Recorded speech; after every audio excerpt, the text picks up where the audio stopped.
देखो डियर, आपका एक क्वेश्चन था, evaluate integral over x plus Y D x plus y minus x D x. ये जो है एक्चुअल में ये p d x plus q d y, इस टाइप की इक्वेशन को सॉल्व करने का प्रोसीजर है। इसका प्रोसीजर कुछ नहीं है, बल्कि ये जो भी इक्वेशन है इसको आप इन टर्म्स ऑफ एक्स तो बनाओ या वाई तो बनाओ, और इसकी लिमिट दिए सो रहते हैं क्वेश्चन में लिमिट दिए सो है, वही देख के आपको सिर्फ इसमें इसको कन्वर्ट करके इसकी वैल्यूज पुट करके लिमिट डाल के इंटीग्रेशन करके फाइनल आंसर तक पहुंचना है। प्रोसीजर बहुत इजी है। सबसे पहले जो गिवन एक्सप्रेशन है उसको इस तरह से लिख लेंगे और इक्वेशन 1 मार्क करेंगे उसको, y minus x D y, इसको हम इक्वेशन नंबर 1 मार्क करेंगे। अब जो हमारा काम है वो ये है कि जो गिवन पैराबोलिक इक्वेशन है y square equal to x, इसको हम इन टर्म्स ऑफ y बनाएंगे, यानी कि सिर्फ y के लिए बनाएंगे इक्वेशन। तो ये स्क्वायर अगर इधर से इधर गया तो ये रूट एक्स बनता है, नहीं रूट एक्स बना, तो यहाँ जहाँ पे भी y है वहाँ पे रूट एक्स रिप्लेस कर लेना।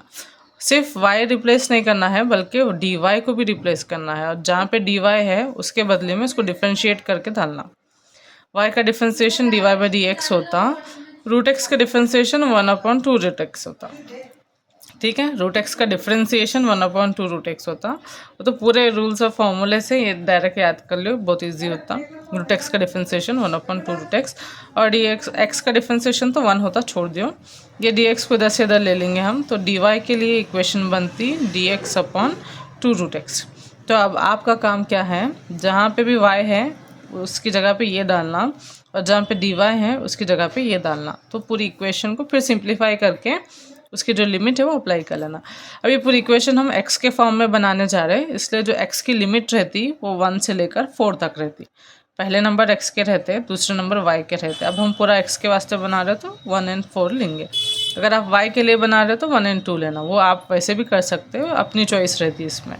तो फिलहाल के लिए पहली जो इक्वेशन है उसको रीराइट कर ले रही हूँ मैं, X plus Y D x plus y minus x D Y. ठीक है, अब मेरा काम ये है इसको लिमिट अप्लाई करना। पूरी इक्वेशन को x के लिए बना रही तो x की लिमिट 1 और 4 है, 1 से लेकर 4 तक, x इक्वल टू 1 और 4। फिर यहाँ पर जो भी है इसको हम रिप्लेस कर लेंगे। x प्लस वाई की वैल्यू क्या पुट करना है, रूट एक्स पुट करना है, D X remains as it is, plus y की वैल्यू फिर से हमें रूट एक्स पुट करना है, minus X as it is. और अगर आप यहाँ देखेंगे तो डी वाई है, तो डी वाई की वैल्यू हम यहाँ पे निकालिए, उससे D X upon 2 root X, D X upon 2 root X. ठीक है, ये जो इंटीग्रल है सबको अप्लीकेबल है, इसलिए हम थोड़ा इसको और सिंप्लीफाई कर लेंगे। सिंप्लीफिकेशन करने के बाद इंटीग्रेशन करना ईजी हो जाता। तो अब मैं क्या कर रही हूँ, ये पूरी ब्रैकेट को ओपन कर ले रही हूँ, एक्स प्लस रूट एक्स, ये डी एक्स को होल कॉमन में लेती हूँ, डी एक्स बाहर, प्लस रूट एक्स, ये रूट एक्स के डिवीजन में ये आ जाता, 2 रूट एक्स आता, और साथ में x अपॉन 2 रूट एक्स भी आ जाता। ये जो 2 रूट एक्स हैं इन दोनों के लिए एप्लीकेबल है, सिर्फ इनके लिए नहीं है, इन दोनों के लिए है। तो इन दोनों को हम डिवाइड कर लेंगे ताकि एक स्टेप कम हो जाए। फिर ये जो हमारा लिमिट है उसको एज इट इज़ रखते हुए इसको थोड़ा सिंप्लीफाई करने की कोशिश करेंगे। रूट एक्स जाता, ये जो भी x है कौन से भी नंबर को हम 2 बार उसके रूट के फॉर्म में लिख सकते हैं, ये चीज़ याद रखो। x को हम 2 बार रूट एक्स लिख सकते हैं, तो एक रूट एक्स और नीचे वाला एक रूट एक्स कैंसिल होता, तो ऊपर में आपको एक रूट एक्स बच जाता यहाँ पे, और बाई 2 बचता। इसको पहले लिख लेंगे हम, x plus root X plus यहाँ पे कुछ नहीं तो 1 बचा, 1 अपॉन नीचे 2 है, माइनस यहाँ से एक रूट एक्स बचा, ये वाला रूट एक्स, और नीचे से बचा हमारे को 2, और ये डी एक्स तो कॉमन है। इसको और थोड़ा सिंप्लीफाई कर लेंगे हम, उसके बाद इंटीग्रेशन करना आसान होता। ये x में तो कुछ सॉल्व करे जैसा नहीं है, ये रूट एक्स और इसको देखो, कुछ नहीं तो 1 है यहाँ पे, 1 में से हाफ निकालेंगे आप, अगर एक में से आधा निकालेंगे तो आधा बचता, तो 1 root X minus half root X will gives half root X. यहाँ से प्लस 1/2 एज इट इज़ रखेंगे, और ये डी एक्स बच गया। ठीक है, इन दोनों को सॉल्व करने पे ये आया हमें, इन दोनों से ये आया। अब इसको, ये तो पूरा सिंप्लीफाई हुआ सब, इसको इंटीग्रेट कर लेंगे सीधे से, और उसके बाद फिर अपर एंड लोअर लिमिट डालेंगे। एक्स का इंटीग्रेशन होता हमारे को एक्स स्क्वायर अपॉन 2, फिर रूट एक्स का इंटीग्रेशन, ये आपको फॉर्मूला याद रख लेंगे, डायरेक्ट याद करें तो अच्छी बात है, 2/3 x raise to 3/2 is the integration of root X का इंटीग्रेशन क्या हो रहा हमारा 2/3 x रेज टू 3/2 होता, ये नीचे जो है 2 है, नीचे का 2 एज इट इज़, ये रूट एक्स का इतना हुआ, ठीक है, रूट एक्स का इंटीग्रेशन इतना हुआ, नीचे का 2 एज इट इज़ है, प्लस 1 का इंटीग्रेशन तो x होता, नीचे का 2 एज इट इज़ रखेंगे हम, और ये dx निकाल सकते हैं, यहाँ पे लिमिट डालना है 1 and 4, upper and lower limit हमें डाल देना है। फिर इसको हम क्या करेंगे, अब इसको थोड़ा और यहाँ पे और सिंप्लीफाई कर लिए हम, और कुछ नहीं बचा सिंप्लीफाई करने के लिए। अब यहाँ पे हम सीधे से अपर एंड लोअर लिमिट की वैल्यूज पुट करेंगे तो हमें जो है फाइनल आंसर मिल जाता।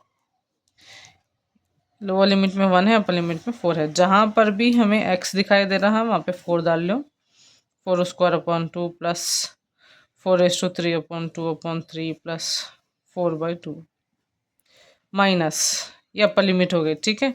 लोअर लिमिट में क्या करना है 1 डालना है, जहाँ पे भी x दिख रहा है वहाँ पे 1 डालो, 1² तो 1 इंच होता, 1 का एनी पावर 1 इंच हो गया, ये तो 1/2 बच गया, ठीक है।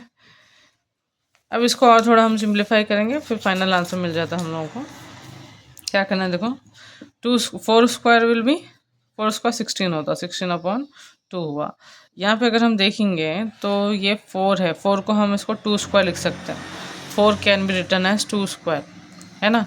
तो इसका पावर जो है 3/2 है, इसका पावर 3/2 मतलब इसका पावर भी 3/2, ये 2 गया तो बचा 2³ बचा, 2³ कितना होता 8 होता, ठीक है। तो मतलब है कि इसकी वैल्यू, इसकी पूरी वैल्यू क्या बन रही है हमें 8 बन रही है, 8/3 बन रहा, प्लस ये कैंसिल कर लो, 2 बच जाता, 2 से 4 हो गया। ये अपर लिमिट का काम चल रहा है, लोअर लिमिट में अगर हम इसको सिंप्लीफाई करेंगे तो half and half will be 1 plus 1/3 as it is रखेंगे, और इसको सिंप्लीफाई करते जाओ, या फिर डायरेक्ट पूरा एट ए टाइम एलसीएम भी लेना चाह रहे तो आप वैसा भी ले सकते हैं, एट ए टाइम एलसीएम भी ले सकते हैं पूरा, नहीं तो भी इसको 1 बाई 1 भी सिंप्लीफाई कर सकते हैं, एलसीएम भी ले लिया तो परवाह नहीं है। फिर वक्त के लिए इसको सिंप्लीफाई कर लो, 2 1 ज़ा 2 एंड 2 8 ज़ा 16, 8 प्लस 8/3 प्लस 2 -1 ब्रैकेट खोल लो, प्लस इंटू माइनस माइनस 1/3 बचा, 8 + 2 कितना हुआ 10 हो गया, 10 में से 1 निकालेंगे तो हमें बचा 9। फिर यहाँ से अगर इन दोनों को देखेंगे एक तरफ कलेक्टिवली ले लो, 8 - 1 इज 7, 7/3 बचा। इसको थोड़ा और सिंप्लीफाई करो, 9 3 ज़ा 27 होता, फिर ये 7 एज इट इज़, और डिवीजन में 3 एज इट इज़ रख लो, 27 + 3 27 + 7 will be 34/3 is your answer for the first question. First question क्या था तुम्हारा, along the parabola y² = x from 1, 1 to 4, 2, इसका आंसर ये हुआ। एक और मैं देखिए आपके क्वेश्चन में बी बिट भी है, अगर आपको उसका भी सोल्यूशन होना है तो बोलो, I will give the solution for that also. Okay.